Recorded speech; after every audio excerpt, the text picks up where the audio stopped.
Good evening, everybody. Welcome back to the Silmarillion Film Project. This is session number 16 of Season 7, and tonight we move on to Episode 2 of Season 7. We just had a delightful time. We've all just come from Mythmoot last week, where we staged a live performance of episode 1, Ilana's episode, and we had the very great pleasure of having Ilana there. So Ilana and Nick and Marie and I, the whole cast from the episode, from the session in which we discussed that, we're all there in person, and it was fun. I got to play a pretty important role. I thought, yeah. It was not a speaking role, but at least I did get to do a stunt. So you were part of the very first film stunt. Very first stunt. That's it. Yeah, I got to hog tie a Hondir after he punched Pengoth, so that was great. Yep. I got to be the boom mic while that was happening, so you know. Yes. Yes, exactly. So that was good. Oh, look, it looks like the title didn't change. Hey, excellent. Well, I did my best. Okay, whatever. It's a Silmarillion Film Project. That's what it is. So, today, we are getting back. We're gonna move forward. It's been a little while since we discussed Episode 1, but we are moving forward on to Episode 2. First, we are now post-Mythmoot. We have our little summer hiatus of moots here, but the fall moot season will soon be upon us. All of these moots are open and available for registration. Cascade Moot at the end of August out in Seattle, Washington. New England Moot, October 19th. Middle Moot in October 26th out in Kansas City. New England Moot, of course, up here in New Hampshire. Carolina Moot in North Carolina on November 9th. Sunshine Moot in Orlando, Florida on February 22nd. Stuttmoot in Stuttgart, Germany on October 5th. We have, it's not quite ready yet, but we have Willow Moot in Belgium, which is going to be happening next spring. And, of course, the one that I skipped, Ranger Moot on the weekend of Frodo and Bilbo's birthday in Cincinnati, Ohio. That one is a special one. It's a multi-day moot. It's going to be hosted at a wonderful Boy Scout camp in Cincinnati, Ohio. And we're going to do lots of readings and reenactments. They have like a castle and a fort and a lake, and there's going to be archery and all kinds of things. So we're gonna do bunches of reenactments when we're there. It's going to be a big family friendly outdoor moot, which I'm really looking forward to. So. And Merrick Stappa, I am stoked for Cascade Moot too. I'm looking forward to getting out I've never been to Seattle before. This will be my first trip to Seattle, my second trip to the Pacific Northwest here for Cascade Moot, our second one. So that's gonna be great fun. All right. But now let us return. We are zooming in on Hithlum here. Primarily, I know we're gonna be bouncing around a little bit out here into the west as well. This episode, title pending, written by Marie. So, general impressions first. My guess is that this episode is a little bit challenging because we had the focused bottle episode, which was what needed to happen in that was clear. The episode had a clear shape, right? From establishing the boys at the beginning of the episode and the transfer to Gondolin and then unfolding the Gondolin story and bringing that to an end. That was the kind of imperatives for that episode structurally and, narratively were relatively clear. This one is sort of, and now time to actually get everything in motion across the whole continent, kind of bouncing around sort of from one corner of the continent to the next, setting everything up, introducing all of the most relevant characters, putting things in motion, and yet nothing totally happens. on its This own. is an episode where a lot of people stand around and talk to each other. Yes. Pretty much exclusively. Yeah, and I mean, as I was reading it, I was feeling like, I'm like, yeah, this is like, I don't mean this as a criticism at all. Like, it was clear that all of that needed to happen, but as I was reading it, I was like, I can see this must have been a challenge to try to get through and have it not be dull. This is, in fact, really the first episode of the season, whereas the interlude in Gondolin is more of a prologue. It gives you necessary information to start with, but it doesn't actually. The episode itself doesn't actually move the plot forward. Right. Whereas here we're essentially getting all the pieces of the plot in motion. Yeah. Yeah, so as an introduction, the idea is that people will anticipate future exciting events while not necessarily having anything exciting happen. Exciting per se going on in this episode. In this episode, things were happening. I tried to make sure that the characters had stuff going on and they weren't just sitting in a room talking to each other. Right. For the most part. But I didn't try that hard in some of the scenes. Yeah. At the end of the day, it really kind of is what needs to happen. I mean, there was an interesting variety that's introduced simply by the different sorts of places people were sitting around and talking, not to mention the different sorts of people who were doing the sitting around and talking. It was certainly not like,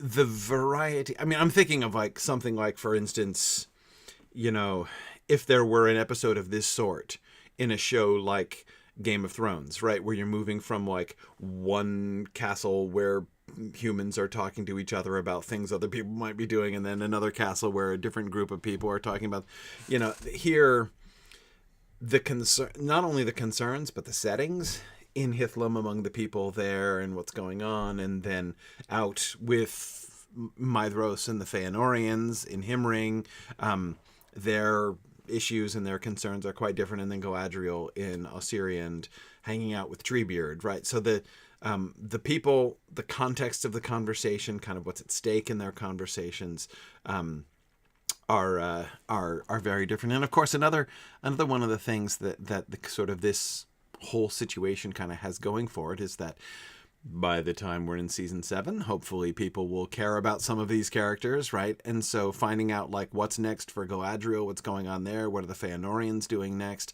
I loved the way in which, this is one of the things we'll talk about, of course, the way in which the Feanorian Thingol Silmaril situation was handled. That was I was thinking, it was kind of funny, like while I was on the one hand thinking like lots of people sitting around talking in this episode, I was like, actually, that's a pretty major accomplishment from Maedhros. Like, that nothing happened except see people sitting around talking was what winning looked like for Maedhros in this episode. How to keep your brothers from herring off to go attack Doriath is, that was good. That was good. Yeah. And of course, the really big focus, I think, of the episode was more on Hurin and his father. Mm-hmm. Establishing that relationship right off the bat was crucial. Yes. Because we're not going to have Galador for very long, and we need to see who Hurin is at this instant versus who he's going to be at the very end of the Near Night. Mm-hmm. Right. In order to kind of chart that. Yeah, and that's where having the bottle episode first was very helpful, because the audience has been introduced to Hurin and Huor and Handir and knows them already and kind of cares about the people they're reuniting with and seeing what things are like now that they're back amongst the humans. So it was even though this was treated kind of like a season opener, it was very helpful that it's episode 2 and not episode 1. Right. Oh, and Harith really became a character here, which I enjoyed. That was another one that I didn't anticipate us getting as much out of her as we did. So yeah, no, that was fun, and I really enjoyed the parallel that was established between the Hurin Galdor relationship and the Morwen Emeldir relationship. That was really fun. Yeah, absolutely. Yes. I was thinking like halfway through the episode, I'm like, Hurin and Morwen destined for romance. Like, that's obvious, you know. That was interesting. I mean, just Morwen's whole the distance of, like, the emotional distance of Morwen's character is all. I mean, she's only 21, and that's already really, really clear, right? And I know, I'm. This makes me think. Of course, I'm sure Ilana has talked to you guys about the paper she gave at Osmoot about Morwen, I heard his mother. It. You heard heard her it. Yeah, paper at Osmoot. Yeah. And I won't. The 3-second summary of her paper is just that, there is evidence for really strong emotional depth in Morwen's character that is not only easy to overlook, but is actually downplayed. She gets kind of thrown under the bus by the narrator in some ways. And anyway, I found her paper entirely convincing. So setting up Morwen as a person of profound feeling, and yet someone who, what I liked about it is that we begin to see a little bit, she's not just like a cold person who doesn't feel things, nor is she even just plain reserved, though I think she's that also, but that we can see the circumstances, right? We can see the awkwardness of it. We can see how careful she feels that she has to be. The depth with which she feels the displacement of the people of Beor, and not only displacement, but like the near annihilation, right? And the displacement of a small remnant, it's interesting because when we see Morwen in the context of the Turin story, it's easy to think of her as just like House of Hadar, right? She's Galdor's wife and Turin's mom, and she's, she, even when when she stays, right? And like the Morwen and how she is treated by the Easterlings when they come, right? In that narrow window of time before child Turin leaves, right? She's almost like a kind of symbol for the remainder of the House of Hadar there, right? Anyway, I'm just saying, so it's easy to kind of lose sight of the fact that even before she sort of adopted into the House of Hadar, she's a fish out of water, right? And so her kind of issues go a couple steps back before that. Anyway, that's what I really liked about this, that it sort of established some depth to her character there. And that sense of Morwen as fish out of water is actually going to get picked up again later, because she has a conversation with Emeldir and Harath. We can get into this when we're talking about the episode, but where we're kind of getting the sensation that Harath has also had a similar experience. Yes. Similar in the sense of moving from one culture to another, but Emeldir has just taken the remnant of the House of Beor from Maedhros as refugees to Brethel, and now moving again to Dorloman. So when you're a twice displaced refugee, that is a different experience than just, I moved to a foreign land and got married and lived there. Right. Right. So yeah, for sure. Yeah. So there's now the sense that like being a vagabond is part of their identity. Right. Right. So I that distance and looking at everything as an outsider was something I wanted to preserve for Morwen at this point in time, because I feel like she feels strongly that her people are outsiders. Yeah. And that she herself does not belong or fit in this place. And Emeldir's like, figure it out, kid. Figure it out, kid. Like, you're going to need to make this work. Yeah. I thought, I mean, of course, I was biased in a sense because I know it's coming, right? But I liked the very gentle prodding that Emeldir was doing there, right? That Morwen clearly still does not know, right? Yes. But Emeldir knows that Morwen is going to be taking over sooner rather than later, and was very again, it was subtly done such that, I mean, it wasn't forced upon you, but knowing what's coming, I could see, it's like the kind of thing that would be very clear in retrospect, the ways in which Morwen is being pushed. Well, no, pushed is not quite right. Prompted, certainly. She's being prepared for a role, and yes, Emeldir is aware of her lack of time. Yes. Yeah. And also there's some parallels here like that reach back as well, because Emeldir feels much more like a Beor character in her method of leadership, whereas Morwen feels a lot more like an Andreth. Andreth, right. Yeah. Although she also seems less self-confident than Andreth. Yes. Yeah. Although that self-confidence that Andreth, like part of that came from her sojourn in Brethil. Right. Right. Thanks, Adeno. Right. Yeah. Yeah. Well, and how people respond to difficult or traumatic circumstances obviously varies a lot, and some people have a lot of strength and maturity that comes out of having gone through something very difficult, and other people lose their sense of confidence in themselves because of all the terrible things that have happened. So I agree that Morwen can certainly grow into the person we see her as later, where she clearly has trust in her own judgment and strength of her own convictions. And she has some of that now, but she's lacking a little bit of leadership. Yeah. She's not applying it to anyone beyond herself. And even then she's like, Right. And of course, the other thing that I was sort of thinking, again, this is me thinking ahead, not only to what's coming this season, but what's coming in the next several seasons, is that Morwen also seemed to have the tendency to sort of expect the worst. Like she's expecting bad things to happen.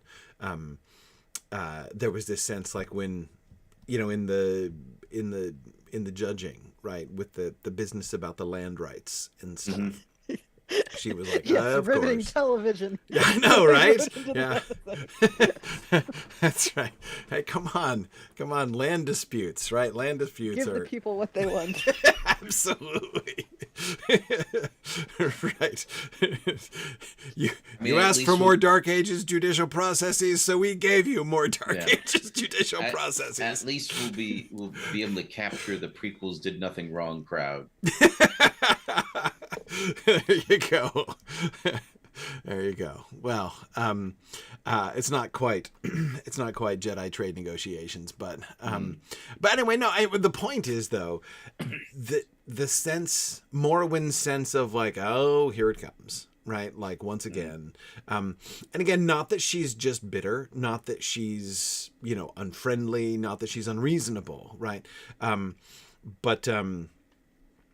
But there's this sense that seemed to me in their narrative, or in their dialogue with each other, seemed to me a difference between Emeldir and Morwen, is that Emeldir, sees these things coming, and she's sort of like proactive to make, both to accept what must be and to be reasonable about that. And kind of, she seemed like with the whole land thing, right? She seemed basically like, we need to put we achieved something, like that's good, like we don't want to be unreasonable, we want to like this is where she's kind of putting the best face on it possible, and Morwen's like, great, yeah, like I see how this is gonna go. Like there's a kind of expectation, as they say, expectation of bad things coming, which again, like thinking towards the future, that's gonna bear wrong. She's not wrong, right? Exactly. If only she knew, right? Yeah. Yeah. So one thing, like the last episode, we could clearly see Alana's stamp in places, right? Like this is, and I really like that right up front we get a Marieism, a detail that only Marie would have thought to include. What did I do?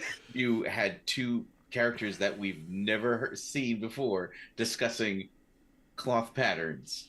Yes, right. True. I was like, oh, yep. The textiles in the opening scene. Yes. Right. Absolutely.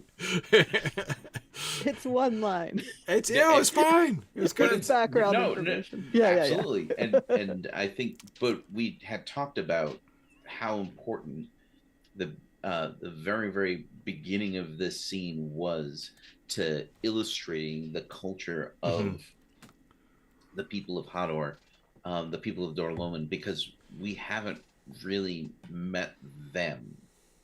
Like, we've met the important people from their house, and we've seen the soldiers on the battlefield. Yeah. Yeah, and we have visited the Hall of the Lord occasionally. But yes, this is the first time we're interacting with the people. So I specifically chose a bunch of nameless faces as our introduction, so there would be no confusion there. Yes. And all of that has kind of been my stated goal. One of my stated goals for this season was to illustrate the cost of the Nirnaeth, not just through the soldiers on the battlefield, but what we lose back home. Yes. And and the normal people who aren't mentioned in Silmarillion. No, and that's especially crucial in Dor-lómin, right? Because of what we're going to be seeing there, and the importance of what we need to, like, when we get at the beginning. Well, it's going to be at the beginning of season 8, isn't it? Like young Turin with the land overrun by the Easterlings, right? So, I mean, we need to be able to feel very clearly and very viscerally the difference there. So, and the cost to the humans is different than the cost to the elves. The elves, as long as there's a remnant, their culture will probably survive. The human, like the culture that exists in Dor-lómin, that's going to be gone. It's going to be gone forever, completely gone. Yeah. Whereas the culture of the Noldor, the culture of the Sindar, that's going to be held on to because they're not going to, like, they're not worried about that loss over the generation, right, of their collective memory. Yeah. Because collective memory among humans can only really be established through peace and continuity. Yeah, exactly. When you've got which again brings us right back to Morwen and Emeldir and the people of Beor, right, and what they're losing, right, and the sense of identity that they're losing. I kind of like to. There was a reference to the fact that there are, some of the folk of Beor in the crowd, right? You can kind of see them present, but we only ever hear from the two in this episode, right? So it's that also provide, especially with the whole like family thing going on with the return of Hurin and Huor and Hondir. Even Hondir is close family, right? And them all being, and so again, just focusing for a moment on Morwen and Emeldir, it just emphasized that sense of like, here's the two of them off on their own, not really included in any of that, not really a part of things, they're just kind of bystanders and soon left, to leave them to themselves. Again, the whole like sort of focus of the culture and the event was on the main people. But anyway, I have an idea. Let's advance us. let's do slides. Yeah. Okay. All right. So the A plot, speaking of the homecoming, is the homecoming of Hurin, Huor, and Hondir to Dor-lómin.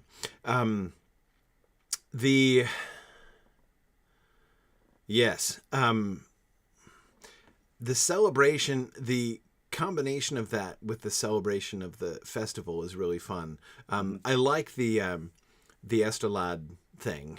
The reassertion of the Estelad. The remembrance of that, for just the reasons we were just talking about, right? There's a kind of stubbornness, like cultural stubbornness to that, because like it would be easy to say, and of course I can't help but think back to the kind of terms that we saw, that we sort of, the categories we established with Hurin, Huor, and Hondir in Gondolin, right? As far as attitude towards like the relationship between humans and elves, right? And in Huor, we see someone who would be willing wholly to submerge himself in the elvish culture, right? Had he stayed in Gondolin for, another 10 years, he would have been just like speaking Quenya all the time and would, you wouldn't even know, right, that he was human. And then you got, Hundir, of course, who is holding himself completely aloof and totally resistant to that. The people of Dor-lómin, I mean, if we go back thinking of that sort of trichotomy that we set up last episode, and then we think back to the original trichotomy that we set up with the three houses, right? The role of the House of Hador, they were the ones who joined with the elves, but who joined with them as allies, right? There was the one that kept themselves completely aloof, which was Haleth. There were the ones who joined themselves completely, which was Beor. And then there were the ones who joined, but side by side, right? As a vassal, yes, but as a separate people, an ally, not a, more like Rohan and Gondor than... certainly than like the Beorians just kind of being quasi-absorbed, though as we saw, not fully absorbed into Nargothrond. So I say stubbornness then because like it would be easy to imagine. I think especially thinking back to the previous episode, Hurin, both in Brethil and in Gondolin, is the one who's always like, but let's talk to the elves. Like, let's get their help. Like, he was always the one who was about like, it's the alliance. Let's do the alliance thing. That's what we need. And it would be easy to imagine that over time, over the generations since Hador, that the people of Hador have become more, I don't know what, elf-centric. It's not quite the way to say, but if you see what I mean, like the fact that elf-oriented, elf-oriented, yeah, exactly. That that they would begin to ground their identity more fully in being, the vassals of Finrod and the allies of the elves who are right there next door neighbors, right? Well, I mean, comparatively next door neighbors.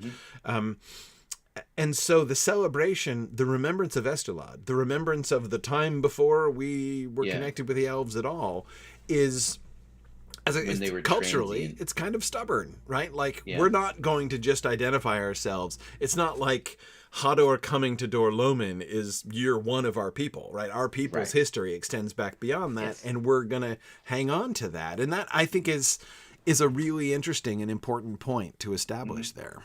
Right. Whereas when the Beorians reach Maedhros, that's like, as you say, that's their year one. Right. Like they have no concept of their wandering identity prior to Nargothrond, right? That's not part of who they are anymore, and they're creating their own identity as they, from scratch, essentially. Right. Yep. Yes.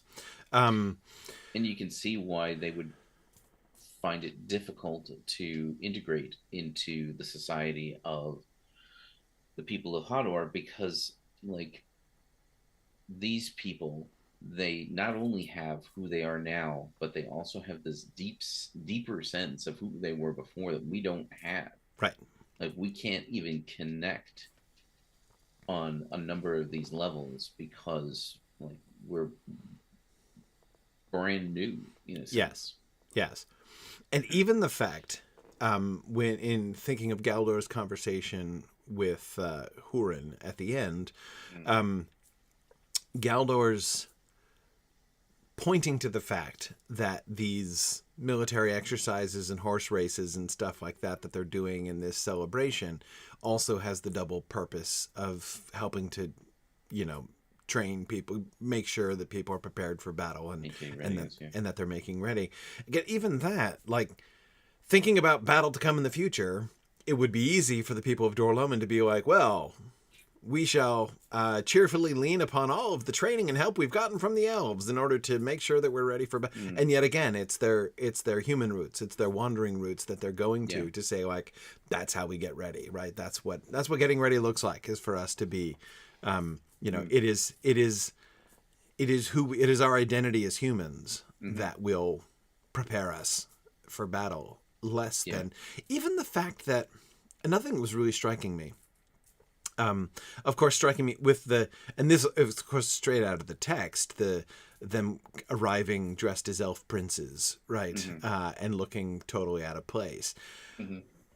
But the way that this whole situation is set up really made me kind of think about that in a new way. I felt that isn't it odd to some extent that they should be so out of place as all that? Like, why haven't the Noldor of Mithrim had a stronger cultural influence on the people of Dor-lómin than they have? You know, why don't they all look a little bit more like elf princes? You know, they might do.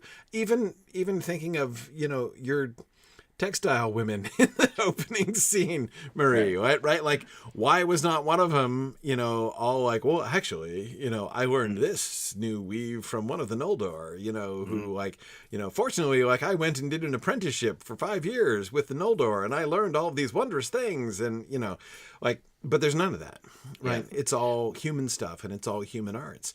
Well, yeah. This speaks to like Fingon's kind of wisdom in observing the humans for longer than did Finrod, in fact. Right. Before bringing them in.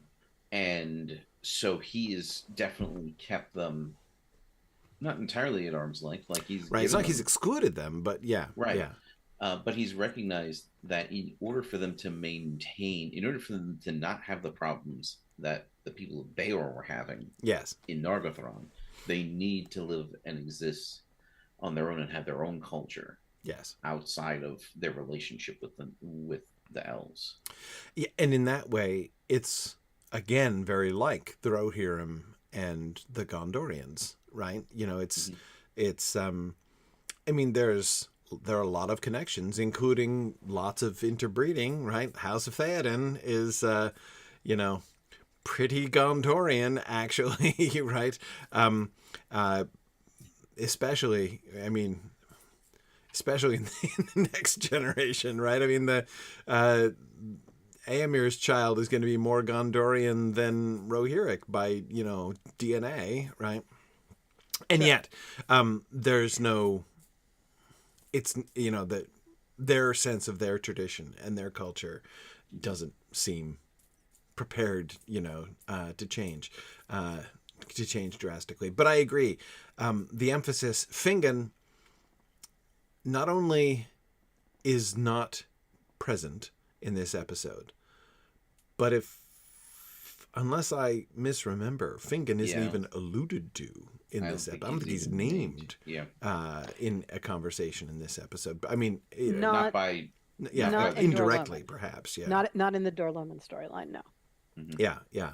And again, that's interesting, right? However, that very absence seems to loom fairly large, as we can see, you know, Nick, as you were suggesting. The only allusion is that at one point Galdor says something like, "We will honor our alliances." Mm-hmm. Yes. And that is speaking about Fingon. Yeah, exactly. But he doesn't name drop the High King in that. Right. But yeah, no, exactly. So I mean, it does seem to point very gently, very indirectly, to a very deliberate choice that Fingon has made, Nick, as you were suggesting, to act in a very different way than Finrod acted with the Beorians at the beginning. Mm-hmm. And I think that's really interesting to see. Even though, as I say, it's not something that kind of jumps out at you. You've got to. It's a thing you've got to sit and think about to really perceive. Details that are absences are a little harder to notice than something that is actively present and in your face. Right. Yeah. Right. Yep. Exactly. Okay. We talked about the House of Beor and its relationship here. Anything else that you guys were thinking about Morwen and Emeldir's character? Of course, I was, in case people didn't get the allusions or don't remember this discussion from earlier on, Emeldir already has some sort of cancer, which is going to kill her soon. So, Morwen is plainly her heir and is going to take over as the leader of the Beorian people. And that is apparently more imminent than Morwen herself knows that is. So again, that was very gently pointed to in this episode, and sort of ready for that. We haven't talked about Galadriel. Yes. All right, and because it's not obvious in the episode like what's happening there. We discussed it obviously, but and it'll come out more as the season progresses, or so it'll come out in episode 3. Right. Yeah. Yeah. So this is the son of Gundor, and with both Hurin and Huor out of the picture, he was the guy who was going to be the heir. Right. And so what we wanted to do was establish that it wasn't necessarily a given. It would not necessarily be a given that that would go okay. Now, right. It does. Yes. Right. But you can see everybody in the room kind of go, yes. Awkward. It's a tense moment. Yeah, it's a tense moment, right? Everyone is delighted about the long lost heirs returning, except for the new heir. Right. Right. And yes. so we're establishing this person, like, this is a good guy, right? He immediately he doesn't need the crown to be okay with himself. Right. And I think that that's kind of going to pay off as we proceed towards the near night. Like, the more times that we can get named people that we're going to be like, that's an admirable person, it's going to be even better when we watch them die, obviously. Of course. Absolutely. So many chances we will have for that particular enjoyment this season. Yeah. we got to make sure that we up the tier count, so. Absolutely. Yeah. They have to get all the way up to unnumbered. So right. It's like we should have like a thermometer meter, right? Yes. For the tiers, right? Yes. As we go through the season. Like, have we made you cry yet? Right, exactly. Can you still number your tears? They're numerous, but still numerable. So, okay, well, we're getting there. We have not success yet. We're not quite gotten there yet. yet. I mean, the whole Plague Lilith episode is going to be before the unnumbered tiers. I'm telling you, get started. I was gripped with fear just when, like, we were hearing the sound of children playing off in the distance. Like, my very first thought was like, oh, not the plague. Oh, no, not yet. Yeah. I still have, it's I had to establish the happy things. I know. Yeah, no, so that exactly. We can destroy them. Exactly. Like the dog. Yeah, we've got to build it all up. We've got to build it all up before we can destroy it. Yep. Yeah. You got to have Hallin's dog if you're going to be sad about him not being there later. That's right. That's right. So one of the biggest problems, one of the huge challenges of this episode was that, okay, how do we build conflict into this storyline, right?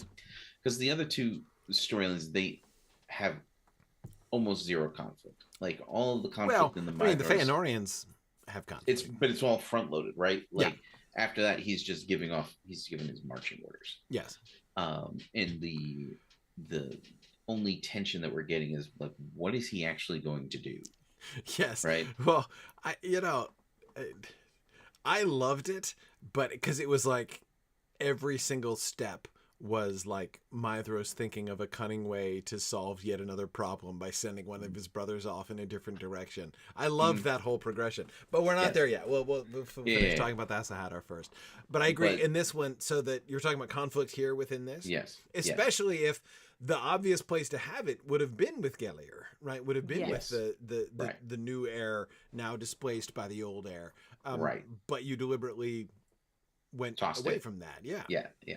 So the main ways that we could, so they come back from Gondolin, and Hurin has this idea in his head, of how things are going to go, and of course none of that happens. Yes.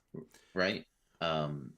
He's like a kid coming back from college with all these big plans of what he's going to do, and he gets there and he's returning to his childhood bedroom. Right. And okay, how do I change the world from here? Right. Well, and it's especially since, he plainly has the argument that humans have only a limited time in which to accomplish something is what finally won. Like, he convinced Turgon to let them. This is a major accomplishment, right? And he's like, he obviously feels the need to pay that off immediately. Right? Like, I didn't get let out of Gondolin to sit around and do nothing, right? I got let out of Gondolin to mobilize the people. It's time to do stuff, people. Here we go. So, yeah. So that feeling of you can never go home and that you are a stranger in your own homeland because you have been away, that's where the conflict comes in for the reunion. Yeah. Because obviously his parents are thrilled that they're there and the people are like, yay, you're back. Like there's no real conflict. Right. But I also really liked the reference to the not scouring of the Shire in the Peter Jackson films, like the reference to the four hobbits sitting around and just kind of like, okay, this is where we live now. Everything's fine. I had never made the connection before between the four travelers returning to the Shire in their outlandish getup and Hurin and Huor returning from Gondolin in their outlandish getup. And so, again, it's another thing that their reception, which again, it's not like it's not cheerful or whatever. Everyone's glad to see them, but it doesn't go. They do not have the impact like the travelers do when they come back to the Shire, and which Hurin expects to have, which Hurin feels like he's almost obligated to have in a sense, right? And what's more, in Gondolin, he was the leader and spokesperson for the three of them who were there. Ergo, he was the leader of all of the people of Dorloman. Indeed, he was like the leader of the human race. Yes, as far as Gondolin was concerned, right? Yeah, exactly. Like, he was the spokesperson for humanity, right? Yeah. And now he comes back and he's like, "Sorry, Dad." It's strange. And it's interesting that you say that, because like they come back and they expect the book return to the Shire, and instead they get the film return to the Shire. Right? Exactly. Yeah. No, that's fun. As you say, it's not exactly conflict per se, but it certainly is the kind of jar of that. The momentum that builds to the end of episode 1, right? With the climactic conversation between Hurin and Turgon there at the end. Galdor. No. In episode 1. At the end, with the release from Gondolin, right? Was just like that builds this kind of momentum. Like, yes, okay, you're right. You should go and accomplish great things. Go forth and accomplish great things. And then, so it does create, even in the whole total lack of tension, lack of conflict at home, it does create this sort of strange reorientation, and the sense that, again, even the way in which the bottle episode, as a bottle episode, has its own arc, right? Has its own logic. You feel like you've gotten to the end point with Hurin, right? And now he's arrived at the end of episode 1, and only it's like, no, actually, he's still kind of at the beginning of things. And that is I thought that was a really fun kind of reorientation. And also in that same scene, there's the piece where they reference the tale of Beren and Luthien incorrectly, right? Because they've been talking to the people of Beren, who, of course, that's all they know about. The obvious hero of this story, right, yeah. And they just got back. They've been there like 2 days when that happens, right? So the part where he hasn't heard the whole story seemed plausible. No, totally plausible. So you don't have to have an ounce of malice to retell the story in that way, especially for the people of Beor, right? But even almost any human. I mean, it's the combination of the fact that they don't really know Luthien and they're pretty excited to have Beren as a hero. But what's more, I mean, like, look what she did is kind of above their pay grade, right? They don't get it, right? Yeah, that's why Honder's sitting there trying to pull it out, like, wait, how do you bring a tower down? How do you bring a tower understand. down? Right, wait, and there was a dog? What did the dog do again? I mean, like, the whole thing is so strange. Right. Like, it's so alien to their own experience. Yeah. It's like, no, Baron didn't do it by himself. You know, it was his elf girlfriend and their dog, you know, their canine friend. What? Like, that doesn't make it better. Right? No, this is not easier to understand. Yes. Yeah. So yes, that they would kind of grasp at straws, and that the straw they would grasp at is Baron is a hero. Right. You know, I mean, honestly, it reminded me, and I was assuming, Marie, that you were thinking of this. It reminded me of, Eorith's version of Frodo climbing up the mountain and, you know, wrestling Sauron to his knees single-handedly, right? I mean, right. It seems exactly like that kind of retelling of the Baron story. alone with his girlfriend. Baron alone with his girlfriend. Exactly. Right.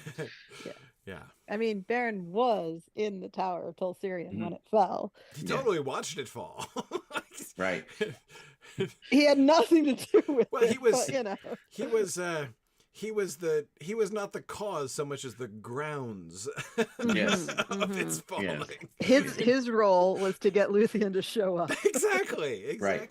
Ergo, it could not have fallen without fridged. him. What? He was fridged. He was. No. You're only fridged if you get die. killed. I know, yeah, I he didn't know. get killed. I mean, he was. I still hate that term, but anyway, I know.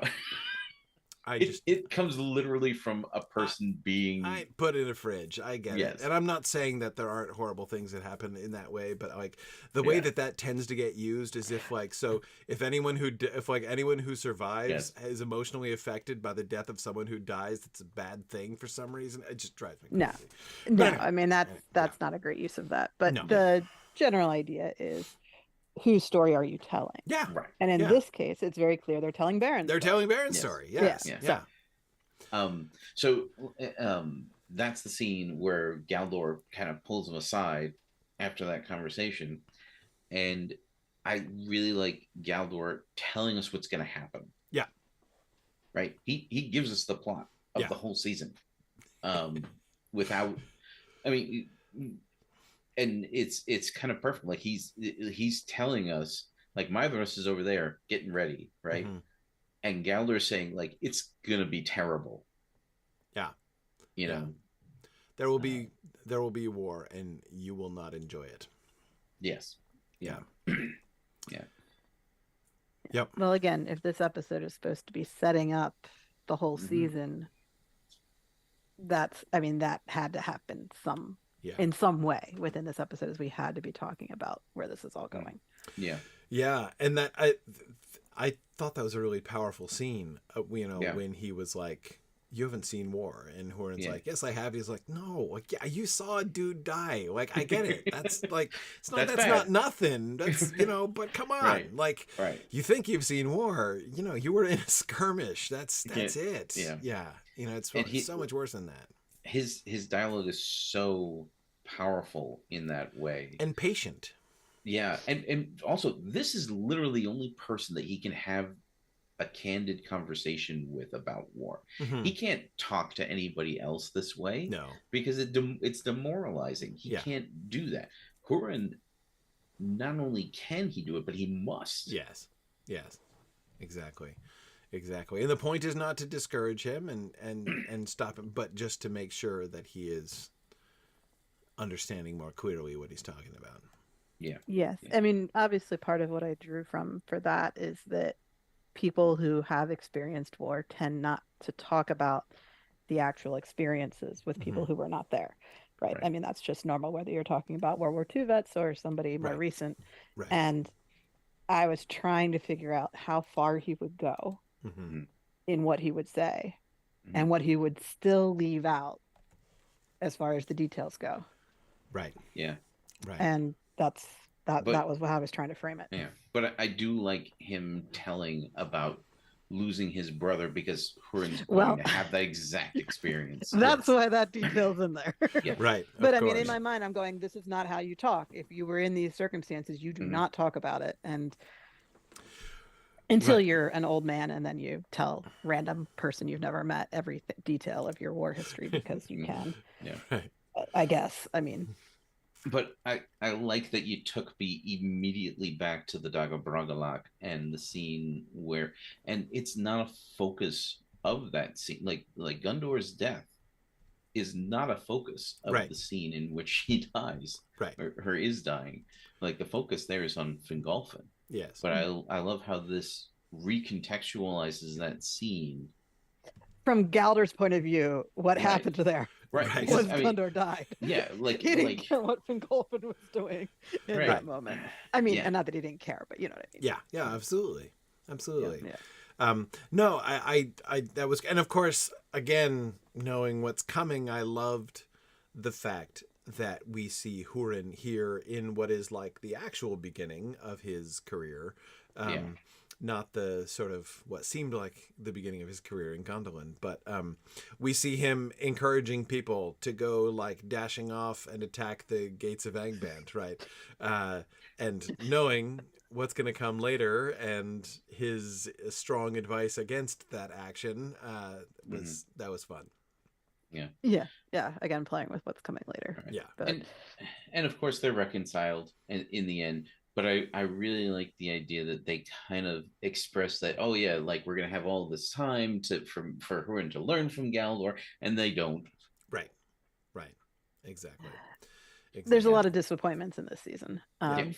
But as far as the unnumbered disappointments, in fact. Actually, it sounds like a perfect subtitle. Season 7. There's a lot of disappointments in this season.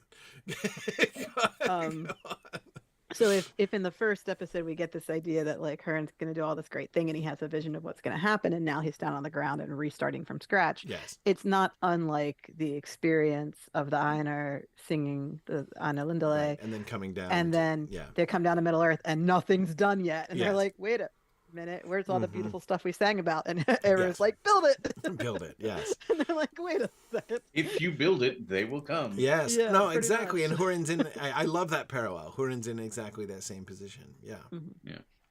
Yeah. No, that's excellent. That's excellent.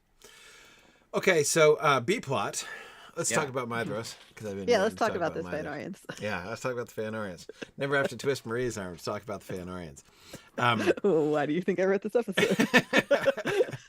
I loved what you did with Maedhros here. The way, because Maedhros can't just say, guys, would you give it a rest already? Like, attacking Doriath is a horrible idea. We can't, like, that would be wrong. Like, he can't say that. Like, that's not his premise. But yet he clearly sees that for them to take that action would destroy any possibility of their being able to, he's like, we've got one chance. Because is it Curufin who says we've never been weaker? Right? The elf, the Noldor have never been weaker. Maglar is the one Maglar is the one who says that. Harping on that of like, why do you think this is a good idea right now? Right. This seems like a bad time. Exactly.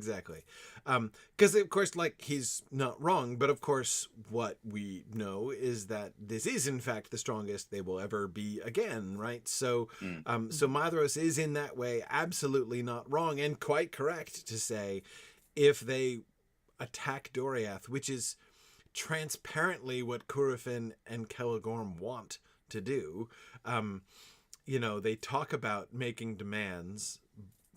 They know that Thingol is not going to accede to the demands, and nobody says it. Like, nobody actually talks about it. They don't actually say, neither Celegorm and Curufin, they don't say, so let's just, blast the place and raise Doriath to the earth.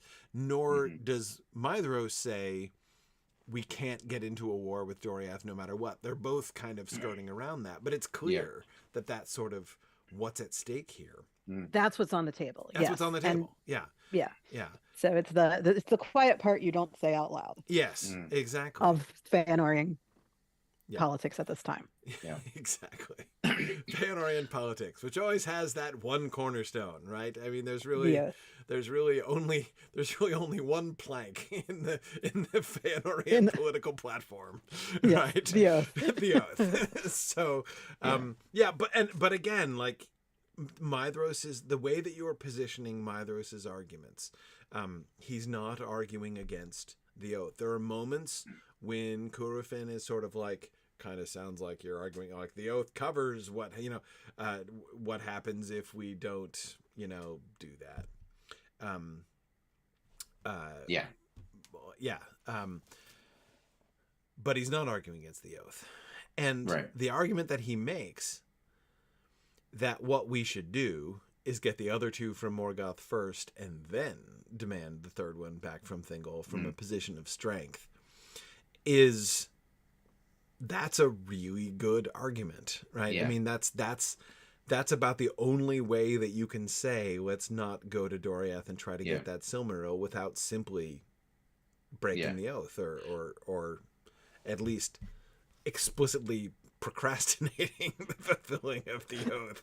Right. Right. He has a plan. Right. Yeah. For that Silmaril and for getting it back. Yes. Yeah. And that's what he had to reassure Curufin of.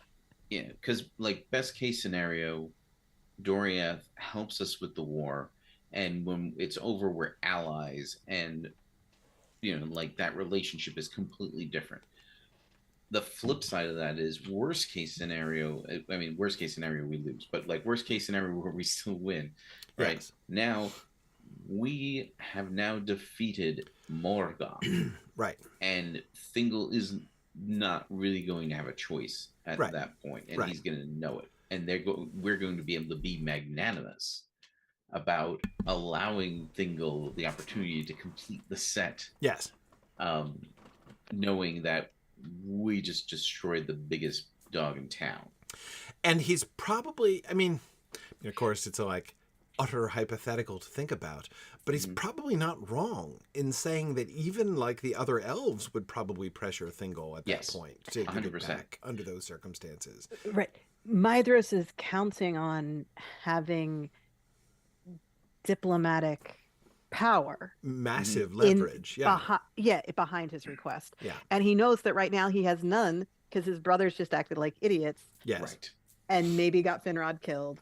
And definitely asked for Luthien's hand in marriage. Right. And asked being a very strong word for what happened. Yeah. Exactly. Definitely kidnapped his daughter and Right. Yes. And made Thingol very angry. Yes. Yeah. So to then be like, hey, we want the Silmaril back. There's zero. No, it's essentially a declaration of war, and Maedhros knows it. Yeah, there's no opportunity for Thingol to say, oh, sure, you wanted this? Yeah. That's just not... And by the way, while we're talking about this, Marie, I don't know if it's just that you have bled off on me so that my internal Maedhros speaks with the voice that you gave him, or if you just continued the voice that I gave him in season 5. But I really, there's a continuity there in the way that he thinks and the way that he acts and talks that I really enjoy. I think we've been pretty consistent with his character. Yeah. Ever since Thangorodrim, anyway. Mm-hmm. Yeah. He's been very much focused on his goal. He's pretty single-minded and let's fight Morgoth, but also very pragmatic in how he approaches things. Yes. So his arguments have always been look, is it going to work or not? If not, let's not do that. Right? So he has this very practical approach, and that gives you a certain type of language, right? Yeah. So he's not approaching things from as an emotional point of view, or as I am so convinced that I am right and I want to convince everybody else I'm right. He's not a zealot in that sense, although I mean he's pretty single-minded. Right. So, right. But even the the giving up of the high kingship to Fingolfin was a means to an end. He did that because the end of keeping the Noldor unified and allied in the war against Morgoth was so obviously the only way to have any chance to win that war that he would sacrifice the high kingship every day of the week in order to increase their odds to achieve his single-minded goal, which is defeating Morgoth and also getting the Silmarils. And that's where he differs. Right, where he differs from his brothers is not that he cares less about the Silmarils than they do, but unlike his brothers, he has that one thing that he actually cares about even more. Right, the fact that they're aligned is great, right? Right. But he wants to, the burning flame, right, of Maedhros since his torment. He wants to defeat Morgoth. Yeah. And it seems for him almost a kind of a happy accident that the Oath of Feanor points in that direction demanded too. That, yeah. Right. Yeah. Well, until this point, it's exclusively pointed in that direction. Yes. Having won in Doriath really messes with that for him. So he was content to a point. Now there is a bit of desperation to him. Right. And that's not going to be hidden, because I wanted people to keep asking him, really, now's the time? Like, we're strong now? I don't think so. It doesn't look like we're strong. Right. Why are you so insistent that it be now? And that the same reason Feanor couldn't wait around for the swan ship situation to resolve itself. Right. He needed to act right now. Right. And Maedhros is in that similar of a bind. So his practicality is now being put up against that. And as I say, that's one of the major differentiations. Like, Curufin would never sacrifice his own pride in order to meet the objective. Right? Like, Feanorians are all very proud people, including Maedhros, but because we've given him this practicality goal, we're allowed to kind of mitigate his a bit more and incorporate the idea that he did pass on the High Kingship, which it's not usually coming from a place of pride. His pride isn't in his position or the way that people view him, though. His pride is in the ultimate accomplishment of his goal. Yes. Yeah, right. It's still there. It's definitely still there. Right. And also, I love how when he outmaneuvers Curufin, like, Curufin is all about like the emotional manipulation, right? And Maedhros shuts that right down, and he destroys him with facts and logic, right? Essentially. Yeah, it's extremely deft. I really loved how that was done. Yeah. Especially since we have set up Curufin as being, he's the smart one. He's the manipulative one, right? He's the devious one. And Maedhros just beats him in this episode. And that was really fun. Because Maedhros is smarter still, but not as devious. Yes. Yeah. So part of the goal for the season is to convince the audience that the Union of Maedhros has a chance. Yes. That they could win this thing. And so the goal in this episode was to show that Maedhros is extremely good at managing his brothers and meeting his goals and getting what he wants set into motion. So the story here was, look, he's got the leadership skills. He could totally do this, you guys. Right. What was supposed to be showcased. Yeah, absolutely. And then not only does he do such a really good job of handling all of his brothers, but the things that he sets them to doing are all of them really useful, really important. It's like, okay, so we're going to recruit the dwarves. While also keeping them off his back. Yep, exactly.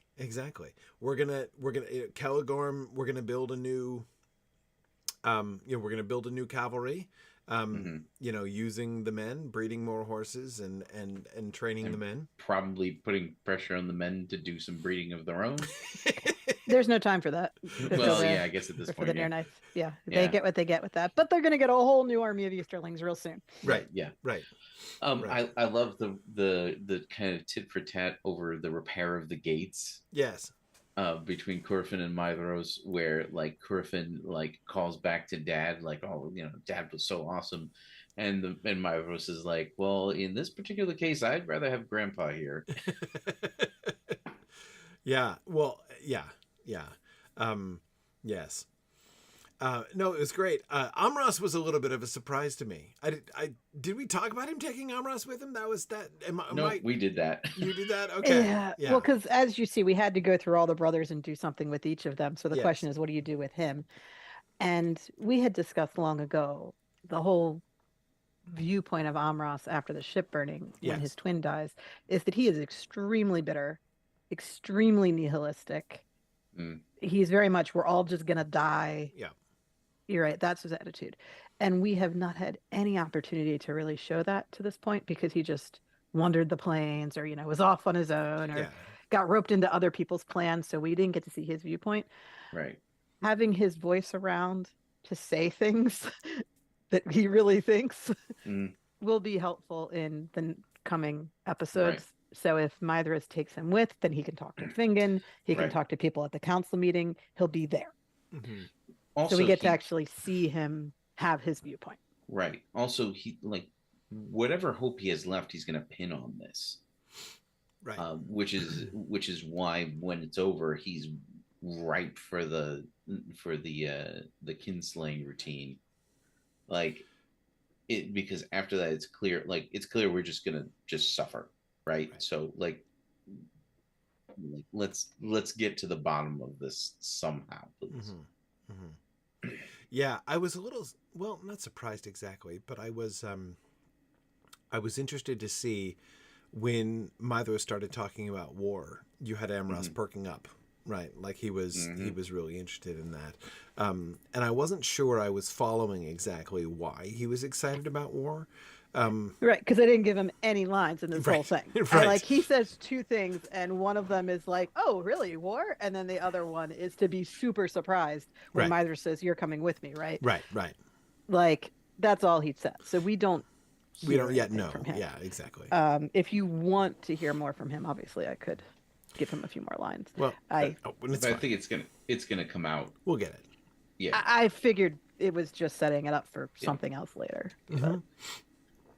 I mean, ultimately, it's about like, you mean we could end this, right? Like one way or another, we can end this, right? Yeah, exactly. Yes. Oh, by the way, loved Caligorm's like revisionist Baron stole my dog version of history. Yes. And my girl. Yes. Look, that's clearly what Caligorm thinks happened. Clearly. So yeah, we've had two revisionist stories of the story of Baron and Luthien in this episode. Yeah. Both of which push Luthien aside, actually, as an agent. Yes, for sure. It's like the one thing they have in common. Yeah. Yep. Yeah. Funny how that works, right? Yeah. And also, like, it's interesting, like, we have Curufin assuming that Caligorm's going to come with him, right? But Caligorm really has no interest. Right. Like, he's still mad. Yes. Right? And they're not going to reconcile ever, but, like, the closest they're going to come to reconciling is when Curufin gets him to come along for one more job, right? Right. That job being the second kinslaying. Right. But that's a job it's not going to take too much recruiting to convince Caligorm to do. Right, exactly. Right, and that's where I wanted to show that Caligorm's pretty bitter about the whole Doriath situation. Yes. Like, and he got his feelings hurt. Like, he was invested in where this was all headed, and then it all fell apart. Right. Curufin's all like, but the oath, and Caligorm's like, I don't need no oath. I just want to attack them for fun. Right. For fun and profit. Yes.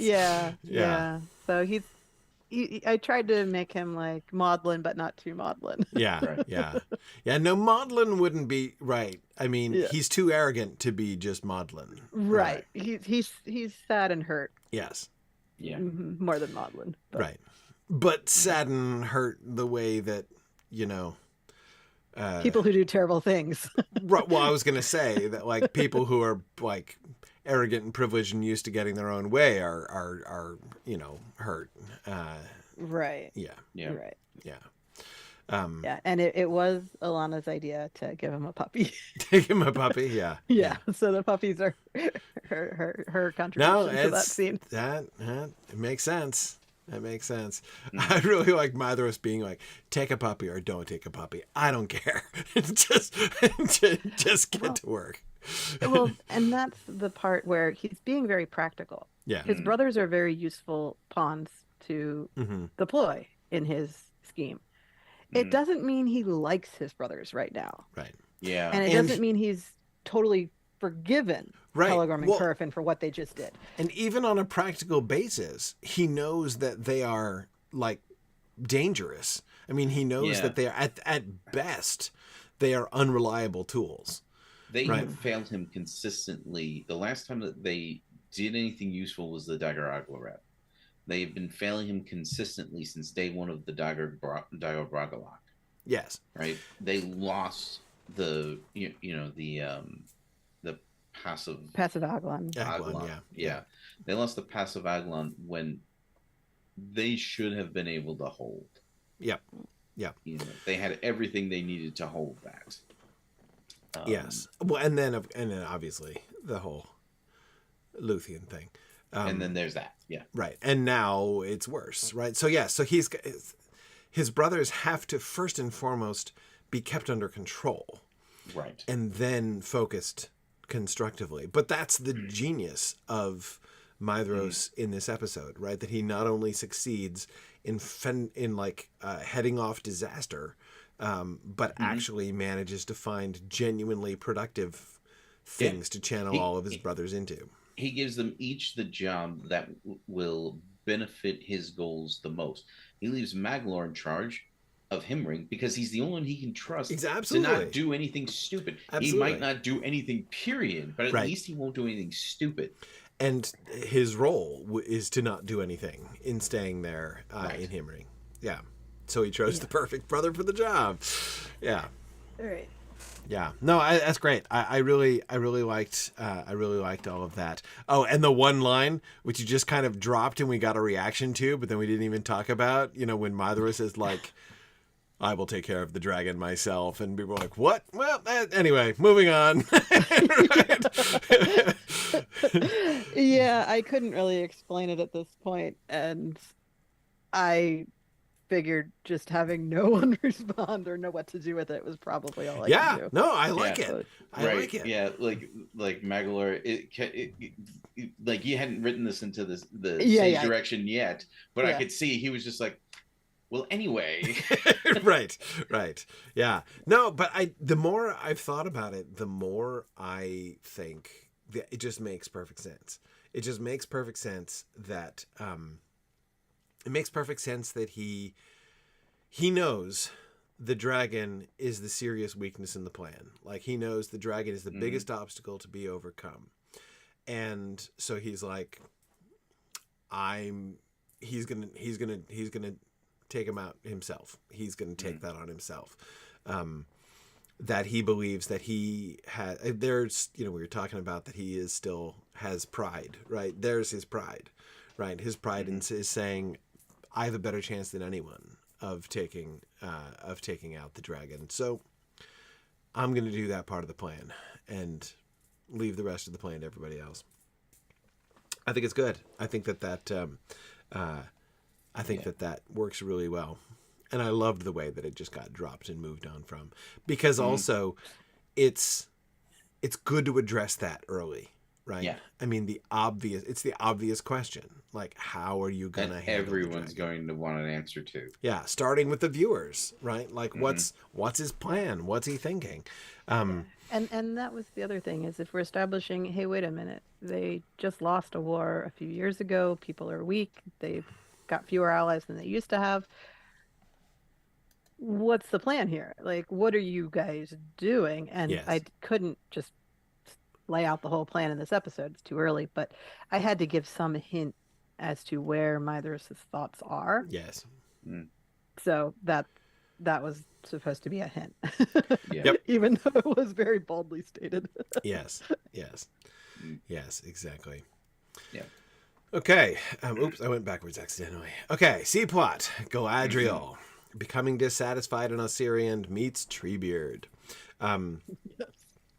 Loved the Treebeard connection. That was brilliant. Both because it was so natural, because we've established the connection between the Ents and the Green Elves already, right? So nothing could be more natural than Treebeard swings by to visit the Green Elves while Galadriel's there. And the idea that Treebeard is like the most widely roaming and best traveled of the people in Middle-earth. Of course he is, right? Who else covers more ground and just wanders through, more widely in the land? Yeah. Sooner or later, if there's trees there, he's been there. Right. Yeah. Right. I'm reminded of the line at the end of Chisholm, the John Wayne line at the end of Chisholm, where he says, wherever men go, sooner or later there's the law, and sooner or later he finds the god's already been there. In this case, that's Treebeard. It's Treebeard. Yeah, exactly. Yeah. So it was anyway. So that was just the whole kind of core concept of the C plot of Galadriel. Feeling like she needs to do something, but being at loose ends and not really sure what to do. I thought it was interesting how Galadriel is talking to her about healing, right? Which is, of course, the whole last time we had Galadriel in season 4, which is ages ago now, right?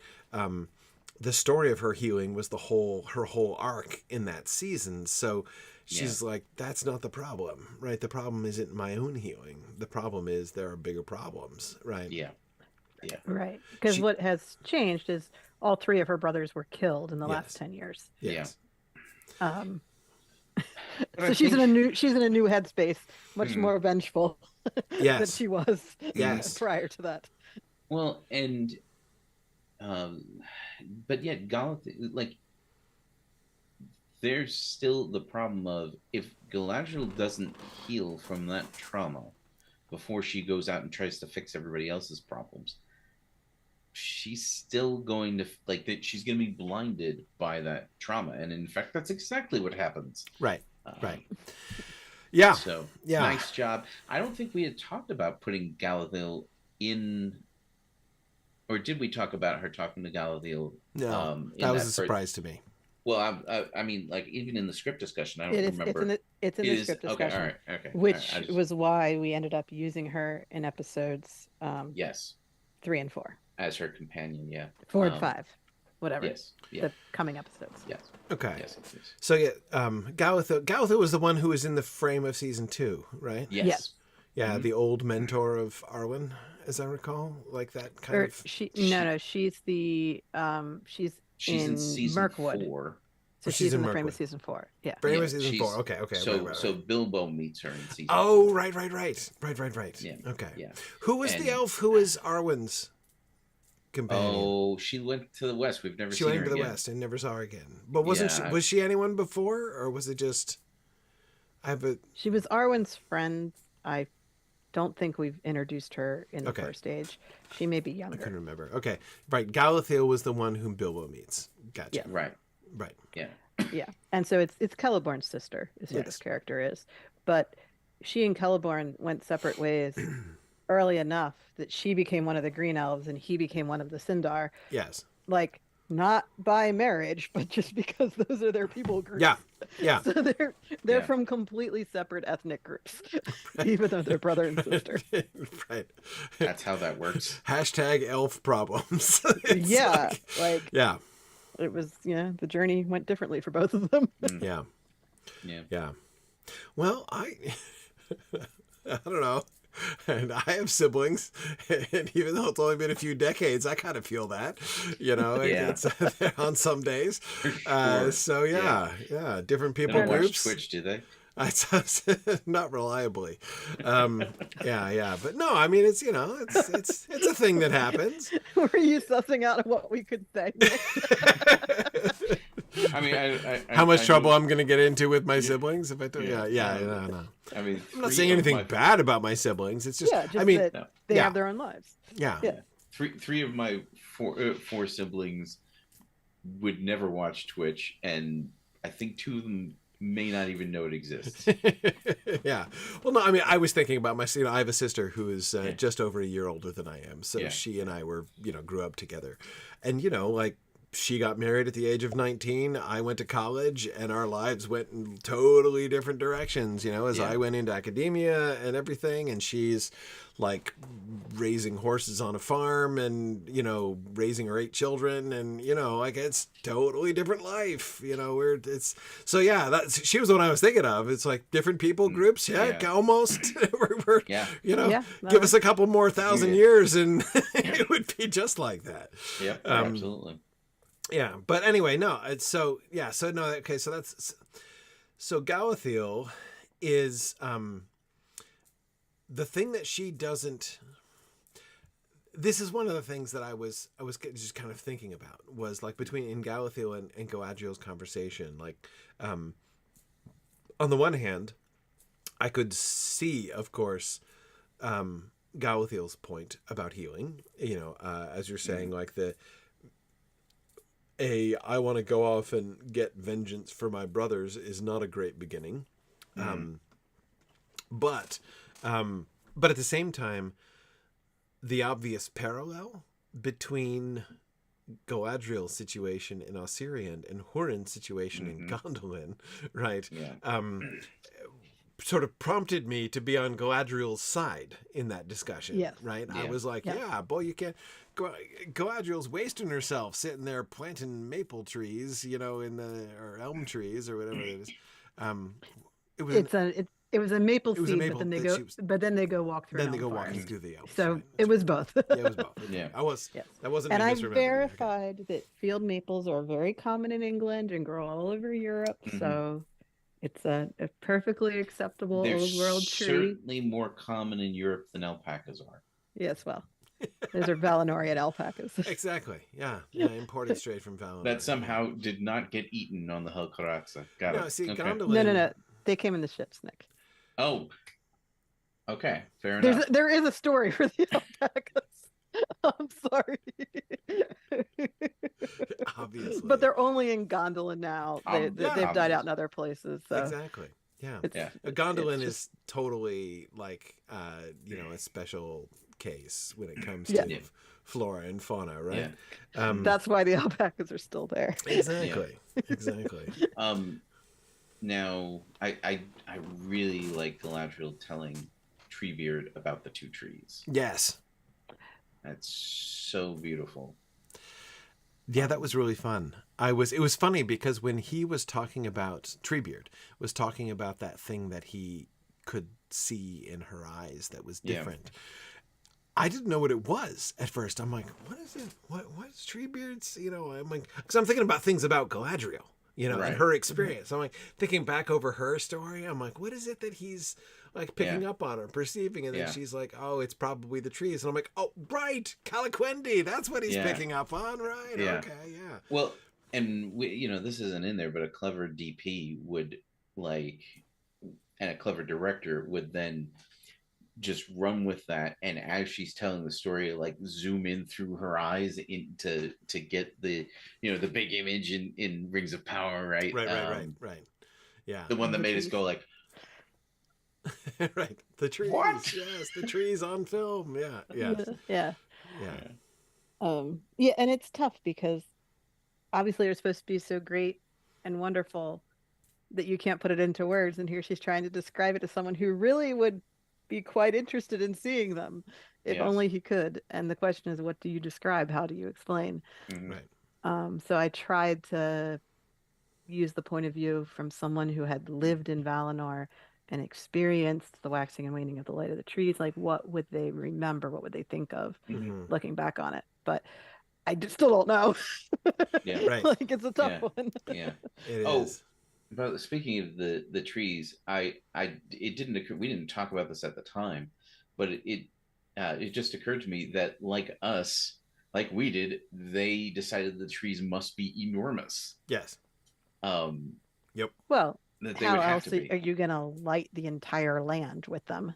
But that's not necessarily obvious to someone who's just reading the book because they're not described that The way. description is not that No. they're enormous.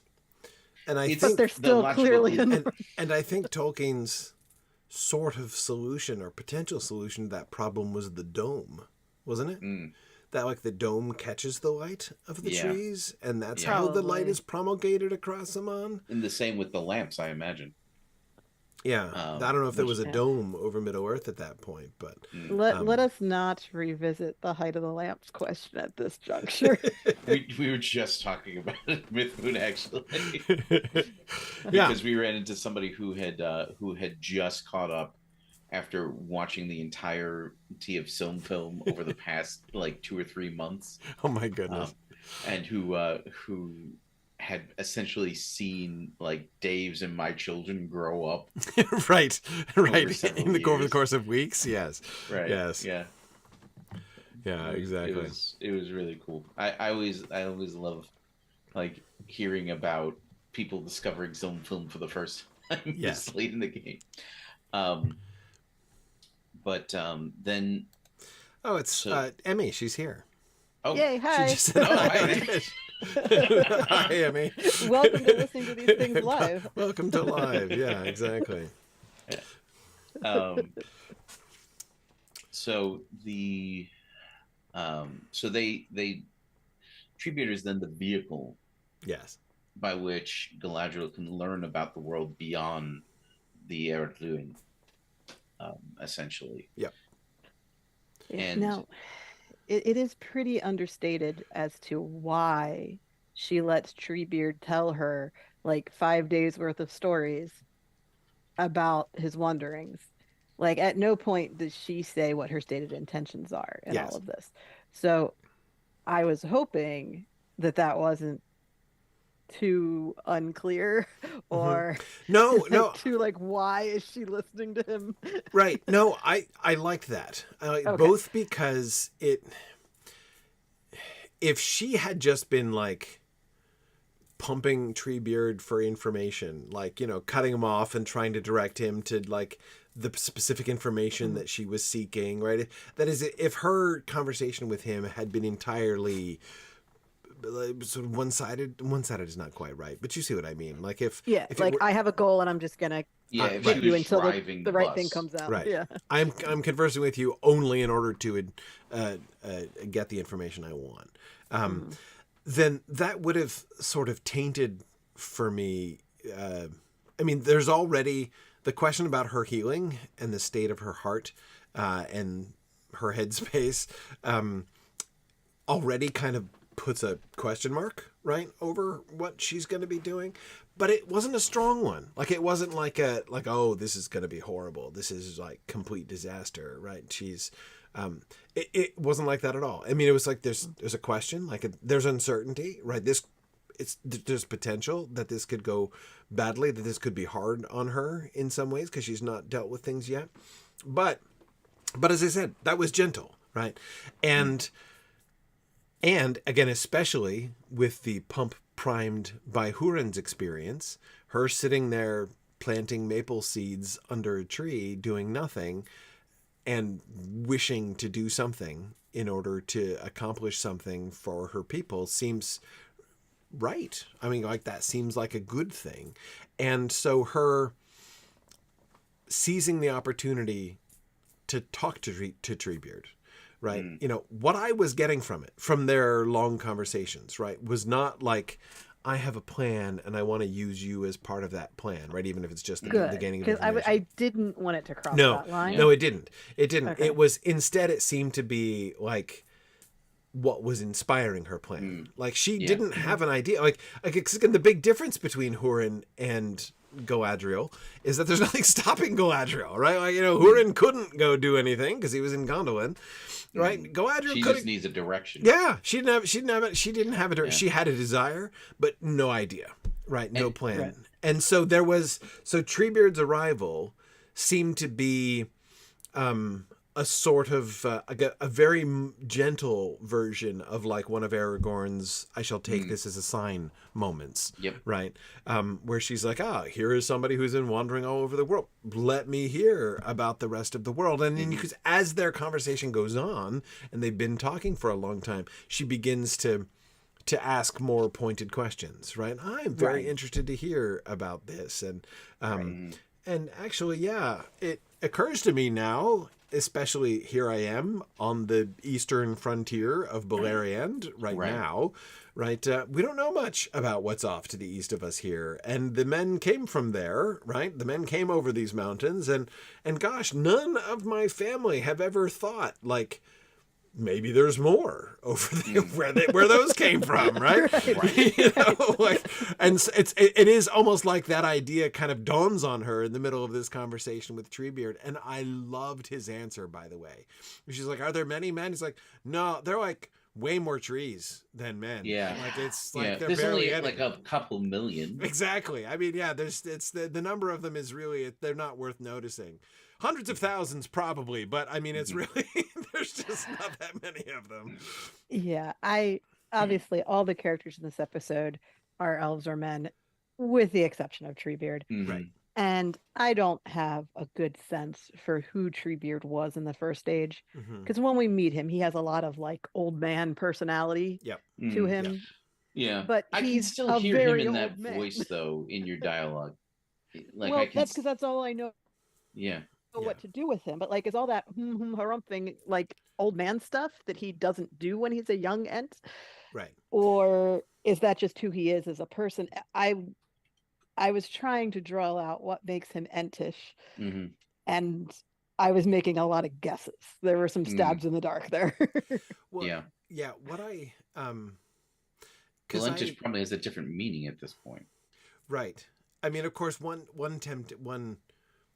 of the big questions, right, when thinking about first age Treebeard is, are we going to show Treebeard more hasty than he is in the third age, right? Will he have mellowed out by the third age, and will we see him more hasty? But I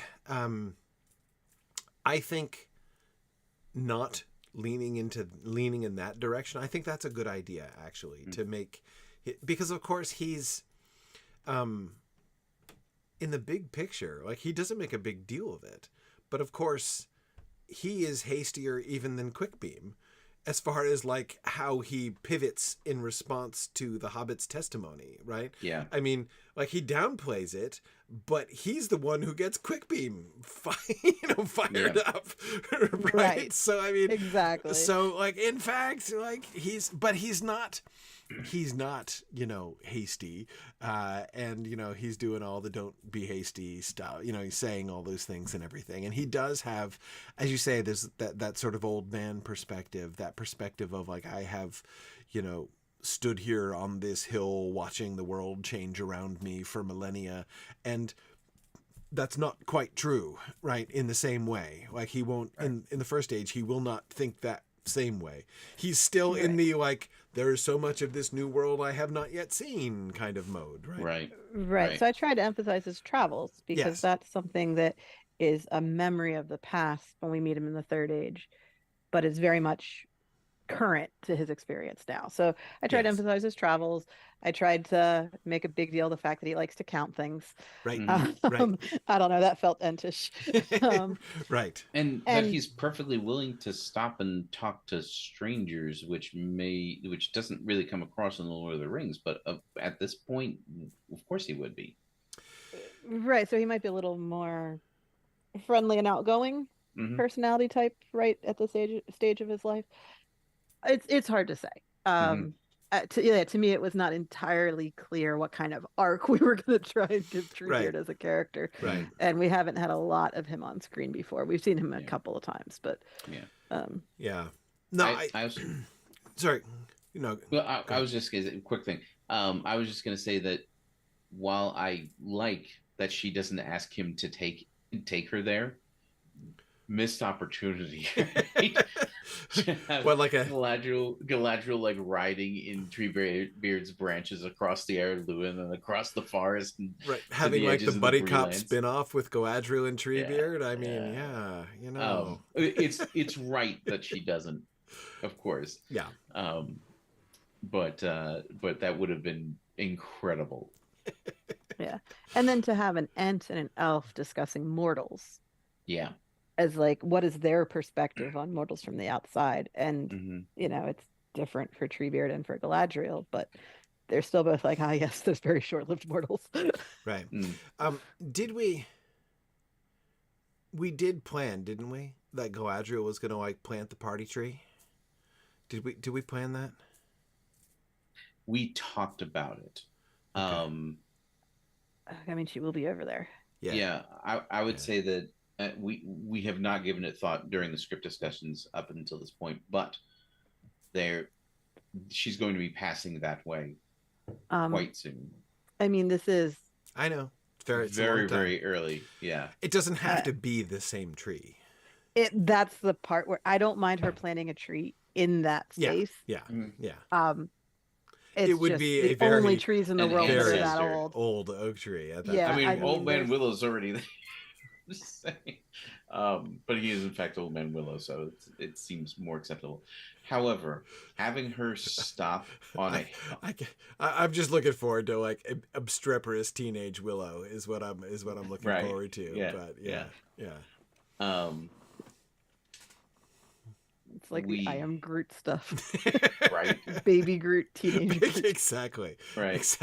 Except evil. Yes. Yeah. Exactly. Although having her on her way out plant another tree, like to bookend this thing, right? Because you have her plant the maple here in episode that's why 2. I was thinking about it. That's why I was Yeah. thinking about it. Well, and I know that part of where we're going with her is she's eventually going to have the woods of Lothlorien. So having her think about growing things and planting trees, it seems like we should start that trajectory of her character.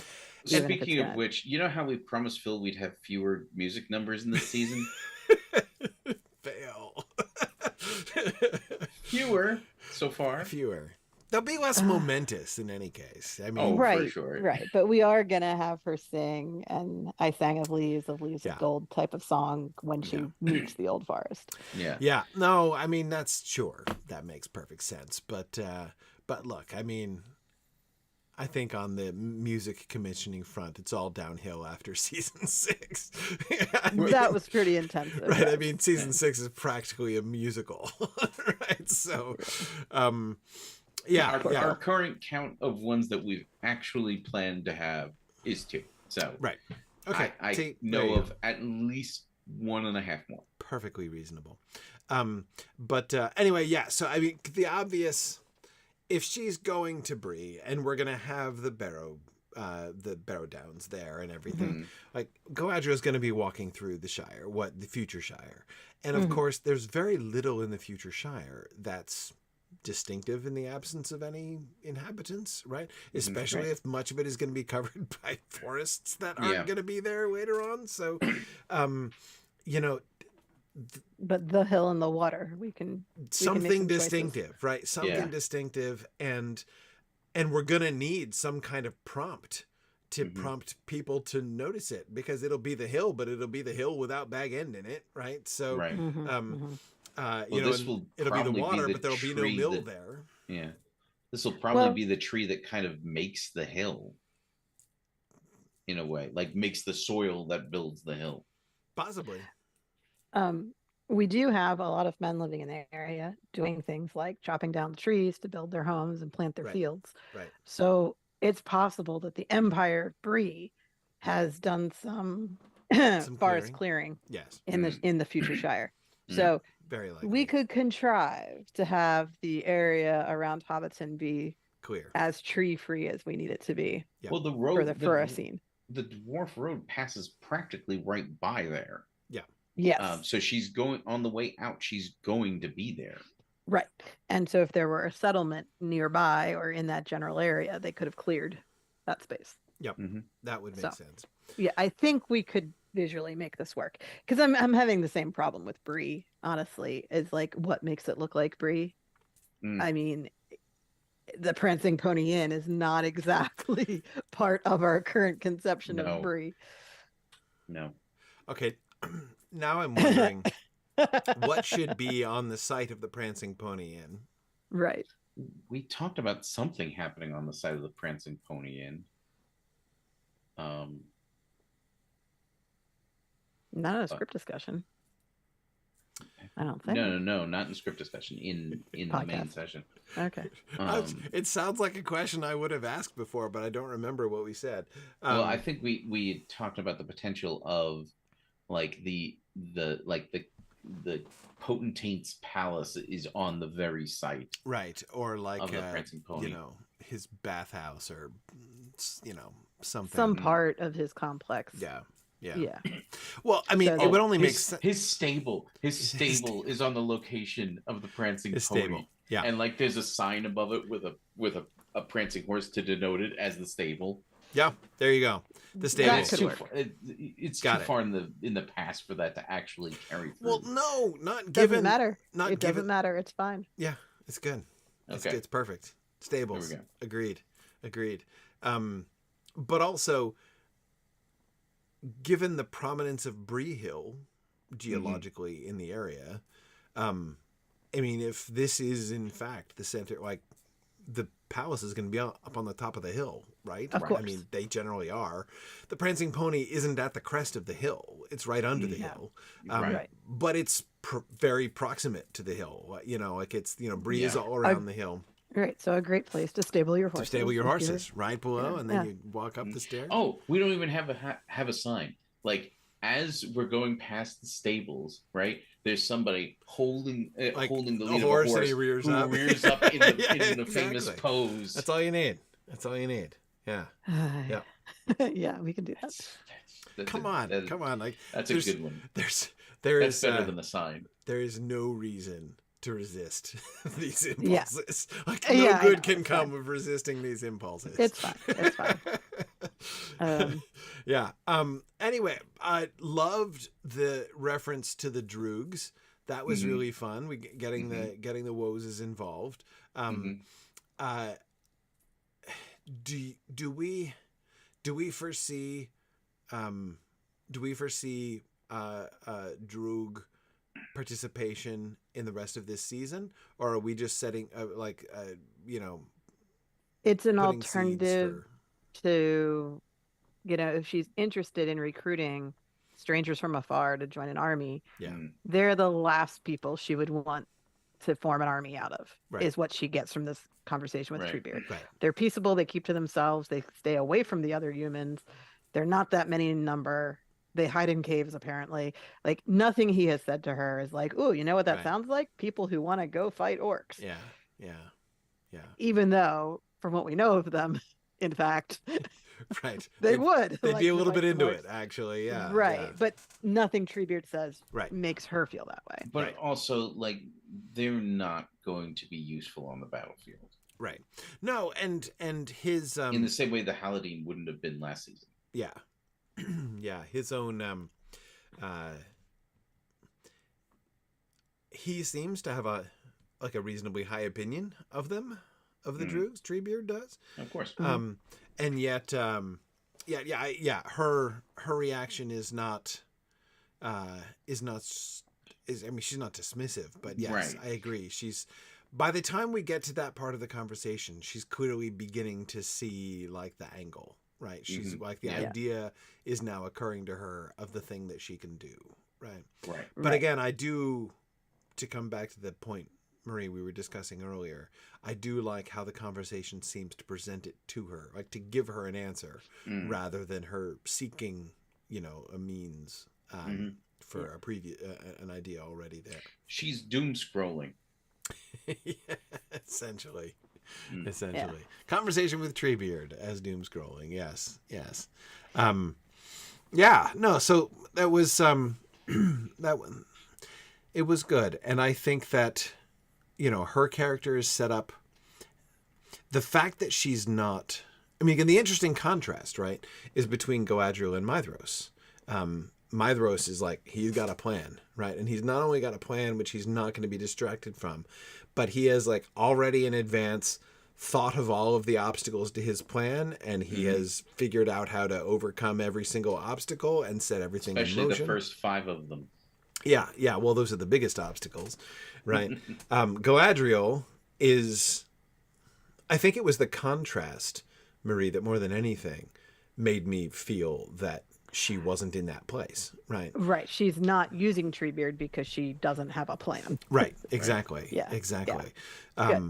But that she was discovering a plan in talking with him. Right. And so, I had the Droogs have moved there because there were too many people over the mountains. Right. And it's like, oh, people over the mountains. I never thought of that before. Like, I was trying to organically make her think of the possibilities. Yeah. No, and that was good. And that she would latch on to that. Again, that she is set up for doing something concrete for accomplishing something. Her heart seems to be mostly in the right place with that kind of, I wouldn't even say red flag, like yellow flag that, comes from the conversation with Galadriel, right?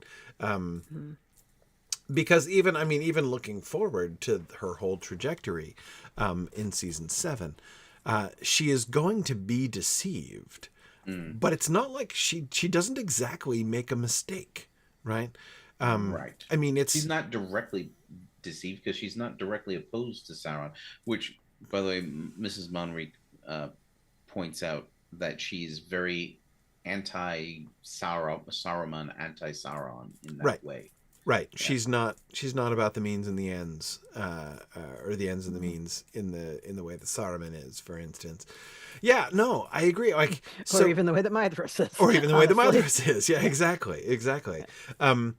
But yeah, because I mean, look, obviously bringing the Easterlings over isn't going to work out, right?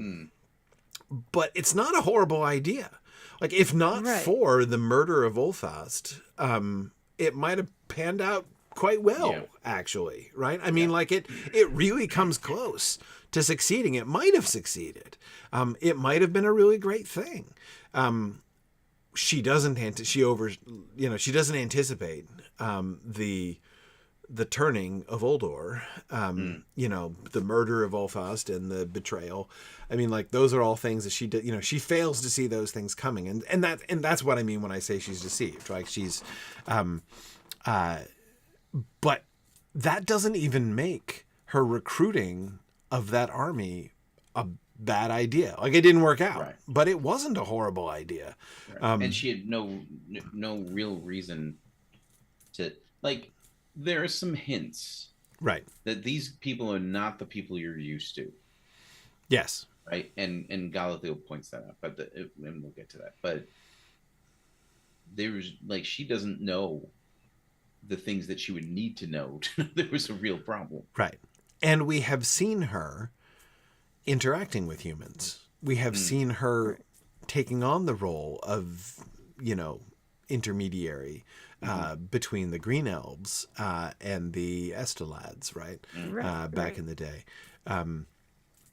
So, she has diplomatic experience with humans, right? And again, like, so, anyway, like I said, I like the fact that this is both, like, this is a legitimately good idea that she has here, and it's going to almost work out. Like, it's not even going to turn out to have been, like, what would be horrible is to find that, like, actually it was all, like, she's been manipulated from the very beginning, and, like, Sauron is somehow using her as a pawn throughout or something like that. Like, that would not be as interesting, I think, a story for Galadriel here. Instead, like, what I was kind of feeling in this episode is kind of what, this is like her heart's mostly in the right place, and this is pretty much a good idea, and it's almost going to pan out, but there's reservations, right? And in the end, there's going to be big reservations. Yeah. So the goal is to have a lot of really heavy Amdir here at the beginning of the season. Right. Mm-hmm. And I didn't want to put any reason to have true Estel into this. Right. Like, nothing about this is, this is what I'm supposed to be doing. This is all for a reason. Like, there's none of that to it. It's like, oh, that's an idea. I could do that. And I was trying to keep it on the Amdir side. Yep. But, I mean, you're right. It's not a bad idea. It's not a bad idea. Yeah. Yeah. Well, Amdir in and of itself is not bad. There's nothing wrong with Amdir. No. It's just the whole looking up, reasonable reason to have hope. Yeah.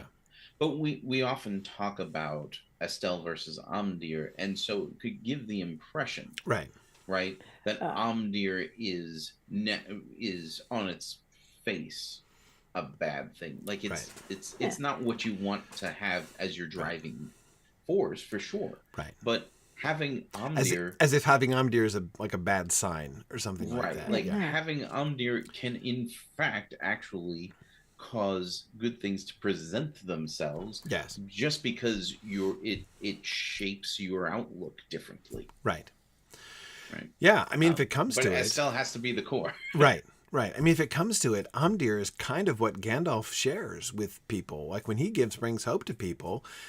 I mean, yeah, it's like he doesn't.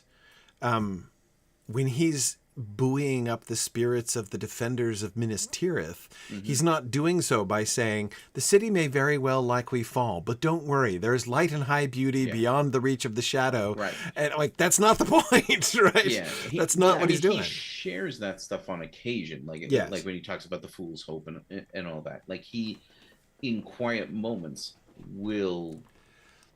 His own hope comes from Estelle. Right.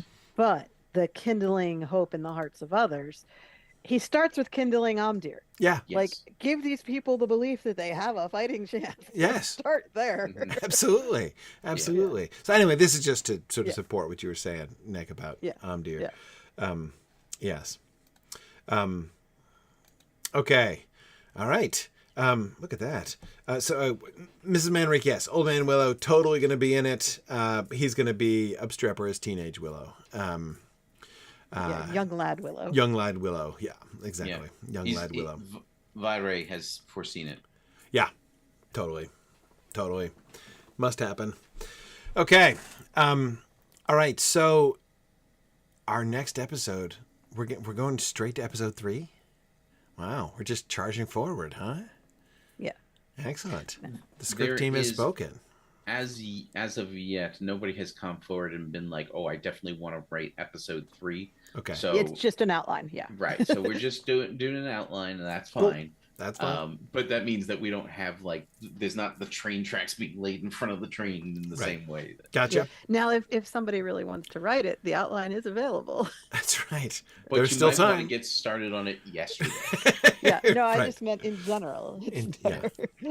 Not in time for the podcast. No. It would be a rough go for sure. Probably. But stranger things have happened. Yes, they have. Okay. And you guys are doing a script discussion of episode 6.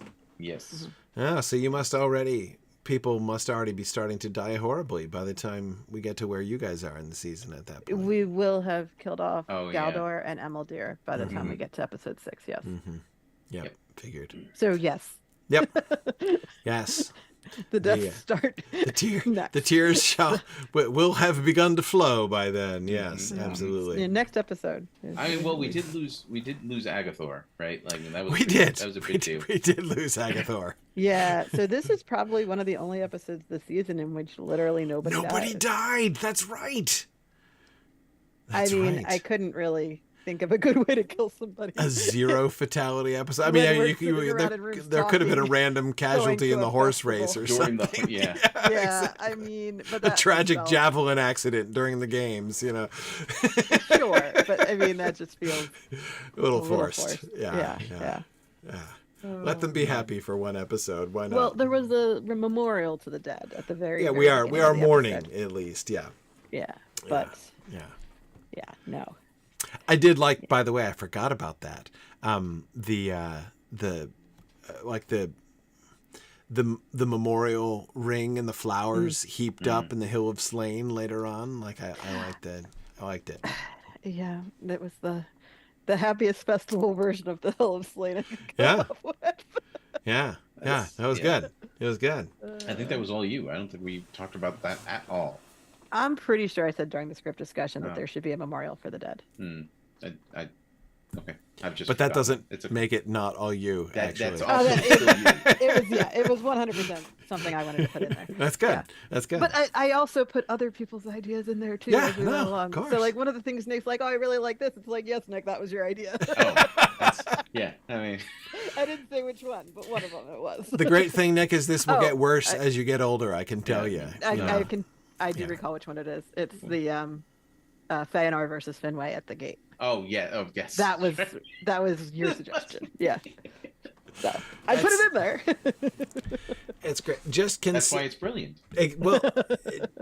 Consider it refreshing when you come across your ideas, forgetting they were your ideas, and you still like them. Like that's not always true, right? It's it's not. I mean, think about the experience that you have when you look back at creative writing you did in high school, for instance. And like it's quite refreshing. Good thing the internet didn't exist back then. Oh man, is it ever? I mean, I was on it in high school. I know not everybody was at the time, but I was there. I was too, but I was an early adopter. Not in a place that you share your writing. Right. Oh, like you could. That was find my only contact with you. Oh man. Oh man. Yeah. The point is, my teenage writing is not on the internet, and I am thankful for that. Mine neither. Yeah. It was in notebooks. Very good. Well, I will look forward to our discussion of episode 3 for next time. Next time will be on Thursday, July 11th at our normal time of between 10 and 10:30 p.m. Eastern Time.